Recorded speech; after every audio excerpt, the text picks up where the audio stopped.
everybody, welcome. All right, if you thought that looked a little bit kind of above your pay grade or complicated, don't worry, because after this video, this will become so crystal clear and so easy to you, okay? In fact, you'll only be limited by where you are in your guitar foundation building process. So, in other words, maybe your fingers aren't quite nimble enough yet, or that's it. Once you get your hands around this is so easy. Now, for a lot of us, we should be vaguely familiar with this because we've talked about this before, playing notes in this second fret in the open position to tie together some of our other open chords. We call them walk-ups and walk-downs. So we looked at this, right? Or backwards.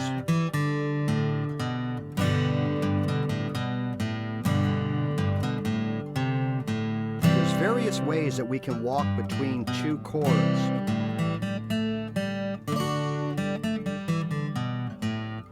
Depending on our needs. And we depend on really all the same little batch of notes to tie all those chords together. Because if you remember, the theory behind this was the neighborhood, the key, the houses in the neighborhood are the chords, and the notes in the chords are the people in the house. And all the houses in the neighborhood, in other words, all the chords in the key play well and sound good together. And all the people that live in the houses, or all the notes in the chords, are the building blocks, they all play together, of all the open chords that we play in some form. They're either the first, the third, the fifth, the fourth, whatever each chord is made of. And it's usually these notes that we're all going to play and have been playing as our walk-ups and walk-downs. And those notes are all here, and mostly through that second fret, right? So in this case, all we're doing is we're expanding on the whole theory of playing notes to stitch our open chords together, but this time we're going to include A. And as the video goes on, we're going to take it a little further. We're going to go outside of this fret to produce little licks. And then we're going to go even outside of that to do a little octave run in back, okay? And you're going to find it so simple. But hey, we got to start somewhere. Let's start at the beginning. So the first thing we want to do is we want to take advantage of playing our A with the one finger, okay? You notice that's the way I play. Now, I never used to. I used to play it like this. I switched to the one finger in anticipation of days like this, the next part of my guitar journey, where I start playing notes and riffs around my open chords. And for those of you that want to play some blues, when you get good enough and you build your foundation, the A and all these little licks and runs off of your open A are going to be so essential for you moving forward. So I really recommend you try to get playing your A with that one finger, okay? Now, right here we have a G string fretted at the second fret, so G, A. The next string down would be D fretted to an E.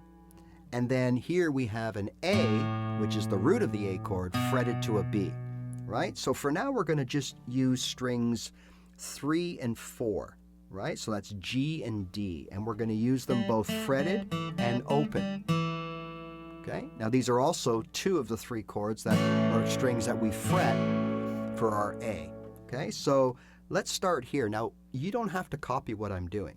Any combination of these notes will sound just fine, and I'm going to show you by playing different combinations. So here I'm going to start on the open G. So G, fretted G, open D, fretted open D, and then put my A down again and play that.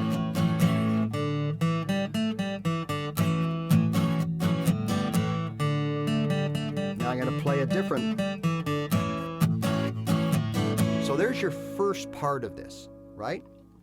Is to get your fingers picking out these 2 notes on these 2 strings and playing them open. So we got 4 notes over 2 strings that we need to get our muscle memory around, okay? And this is the best way to do it. Just rapid fire, get that feeling down, okay? All right, now, once we're good at that, what we want to do is go back and forth for our chord to our notes. So we're going to go 1, 2, 3, 4, 5, 6, 7, 8. 1, 2, 3, 4. 1, 2, 3, 4, 5, 6, 7, 8. 1, 2, 3, 4. Now we're not going to be perfect. In fact, we might not be very good at this at all. But just like when you first learned your open chords, you'll get better. And I don't recommend using a metronome or a backing track at this point, because that's going to force you to speed up. It's going to force you to make, unforced errors, and that could lead to bad habits. And we don't want that right now, okay? The sole goal is getting our fingers up to snuff here. Okay? Now, once we're confident and comfortable with those two strings and the four notes that they produce, and switching into the A chord at any time, now we're going to add this string right here, the fifth string, and that's the A string. And the A string open is the root of our A chord. So this is a very important string, right? And fretted, it's a B. Now A and B always work together really well. Here's an example. There's an A, B. They always work well, right? E and A work well. G and C work well because they're fourths. So G, the fourth of G is, the fourth note of G is C. And they happen to be right under each other on the fretboard. Well, if you look at E, the fourth of E is A. And they're also right under each other on the fretboard, and they work really well together. So it's important that we really work on these strings right here. So G, D, and A, fretted and open, okay? Now after a while, you should start hearing little riffs. You should be able to make little riffs.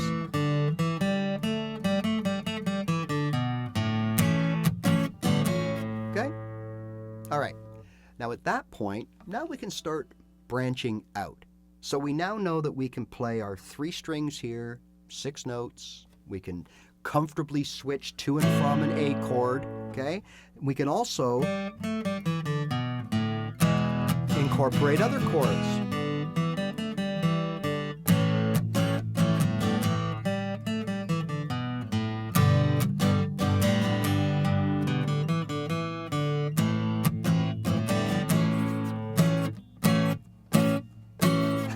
There you go. All right. Right? We can stitch all of our other chords around this. But again, today, part of this was going further than that. And that's what we're going to do now. We're going to take this beyond just playing the notes within the chord and using them as walk-ups and walk-downs. Now we're going to make little note runs or little licks off of the A. Okay? Now to do that, there's really no rule because we've already established that any of these strings and notes will sound good, right? But just for convenience sake, I'm going to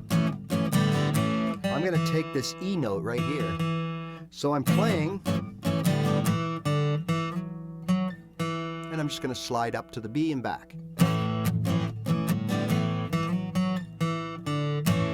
And I got that open string I can use too, right? When we play our scales here, for example, those open notes don't sound good, those open strings. We got to stick to fretted strings. But up here, they sound very good. Right? All right, so now what we're going to do is I'm coming off of the E note, sliding up. Now I can hit that B and come back, or I can't. Watch. There's just a slide into the B, back. Or I can go. Or I can use my ring finger and do a little toggle, a little E, F sharp toggle. Then go down to the A, B and toggle that back and forth. So what am I doing here? I'm playing a 4-note box, right? Now I can play that off that E, or I can play it off the A. Depending on what flavor I want, really, what I want it to sound like. Okay, so let's practice 4-note boxes off of either the E or the A note. Okay, so we're going to play our chord, come off, again, you can use the open string. There's a lot of licks and riffs inside that 4-note box itself that can be extracted, right? It's just a matter of you and your fingers, your dexterity, your speed, and all that will come the more you do this. So once again, play our A. This time I'm going to come off the A and work down.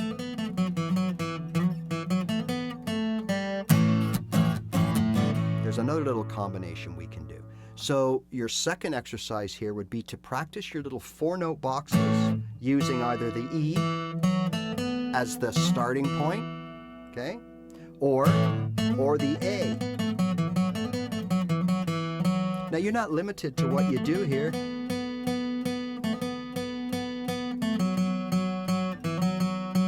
You can do anything you want that makes a lick or a riff or something musical. But don't forget, you always want to come back to the chord that we're really working on today, which is the A, okay? Now you can come back to the E,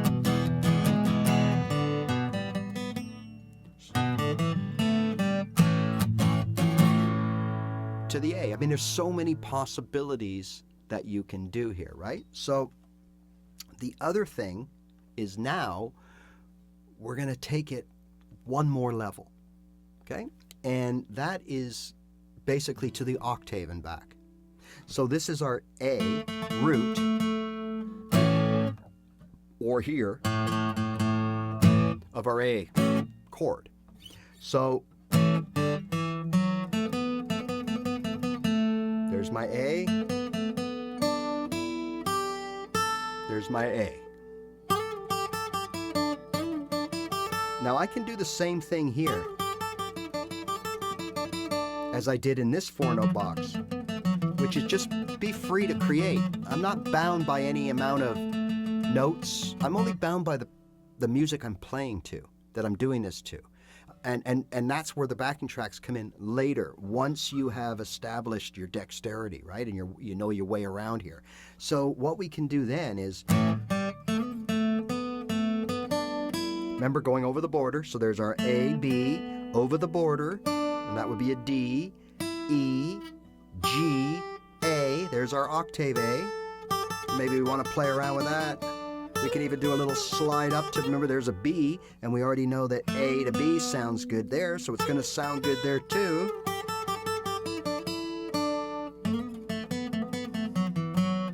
So now we're concerned with just these little frets here. 1, 2, 3, 4, 5, 6, 7, 8.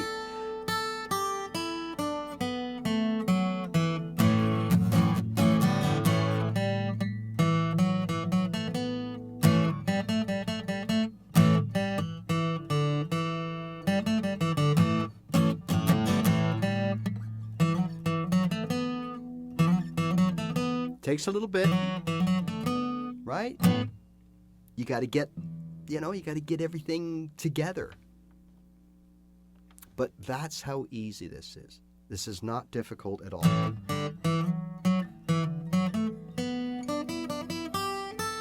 So once again, what am I doing? A, we're going to start on the E. You can start on the A, it doesn't matter. Play a 4-note box. Hit the octave right there, and this is the octave of E, so if you're starting here, there's your E right there, right? You could cut it off there and go back to E. Or we can play off the A.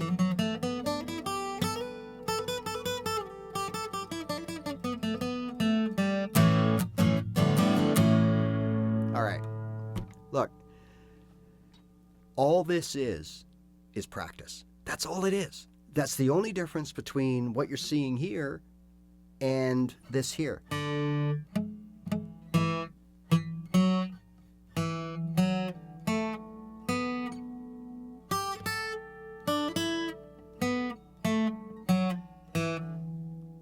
Is practice. Get your fingers moving, get everything moving. That's all, that's it. Okay, so once again, we're going to play off of our A, and we're just going to play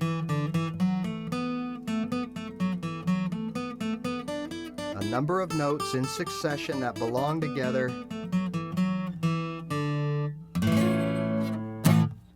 That's it. All right. So, thanks so much for your ongoing support, right? You can join me every Tuesday and Thursday for our live sessions. You can ask any questions you want. Usually give some sort of a demonstration. We talk all things guitar. Beginners on Tuesday, and everything else goes on Thursday afternoons. That's really it. If you like what you see, you think I can help in your journey, by all means, hit that subscribe button, because you'll get notified when I come live. And it's not only for just the lessons. I do jump on live elsewhere throughout the week, sometimes just to play songs or practice, and I leave my camera on so people can see how I practice and things like that. Look, the main thing to remember is, out of all of this, right, there's only one way. No matter what you're doing, whether you're just learning your first few chords or you're learning the most intricate guitar scales imaginable, there's only one way to get better with your guitar. And that's just play your guitar. All right, see you later.